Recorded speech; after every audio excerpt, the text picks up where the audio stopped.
Boston's second in the East. Are they the second best team behind Cleveland? I would say, yeah. They're playing very well. I still think they need one more big-name guy. But, Isaiah's doing all he can, and, they play together. Kenny talked about trust. They definitely trust each other on defense and on offense. And this guy, ever since his growing injury, averaging 32, playing lots of basketball. But I say this all the time. I wish he was 6'6". If he was 6'6", he might average 50. That's what I'm saying. Or he might average 12.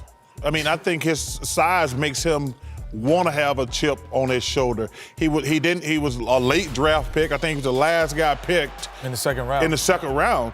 I mean, well, that's only 2 rounds. And I think ever since then, we had him in Phoenix. I watched him in Sacramento. I think his size has actually that has helped my point, Ernie. To be a great player, you have to have an attitude to want to be great. This guy wants to be great. To me, he's what's great about the NBA. Would you make a move for Melo if you were Boston? Boston? Yeah. No. I don't know if he changes that makes them a championship team. I don't know if he gets them better than Cleveland.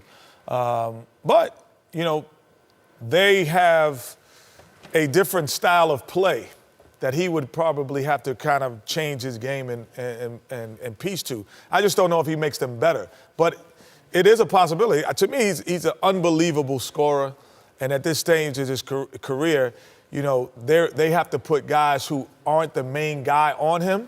So all of a sudden, he still can be a great scorer. Okay, if you were your buddy Danny Ainge, would you try to do something here to improve this team at the trade deadline? Yes, but yes, I would, because you pick it back. I don't know if they're the second best team in the Eastern Conference. Toronto and the Wizards are in that conversation, and I think they're close enough to being right there with, if they got the right piece, I think they could. Is it Melo?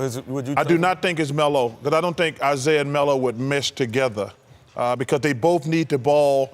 And you said Isaiah, they don't mention him, they play defense. Well, they'd have 2 guys when they don't have the ball who wouldn't play defense.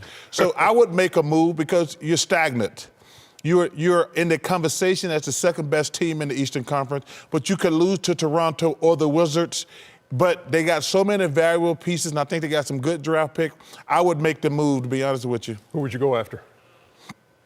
You have to look at his contract, and, you probably have to have a conversation with him. But, Chuck makes an interesting point. 2 guys that like to dribble the ball a lot, like to score, might not work. But, if Carmelo were to come there and say, hey, you guys are already good, I just want to do what I can do, and if he sacrifices, I think it could make to him me, better. it would look like, honestly, when he was in Denver, like Allen Iverson and him.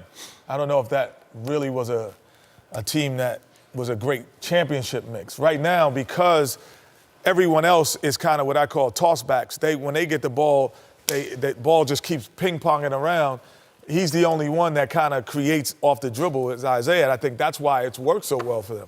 But also, Ernie, the biggest problem is going to be the salaries. Right. They're going to have to give up so many players to match Carmelo's salary. I think Carmelo makes about $25 million a year. I don't think, other than Al Horford, I don't think anybody on the Celtics makes a lot of money. And you have to get him to waive that no-trade clause, also in New York. Detroit number 10 in the East, Celtics number 2. It's game 1 of our double dip here on TNT.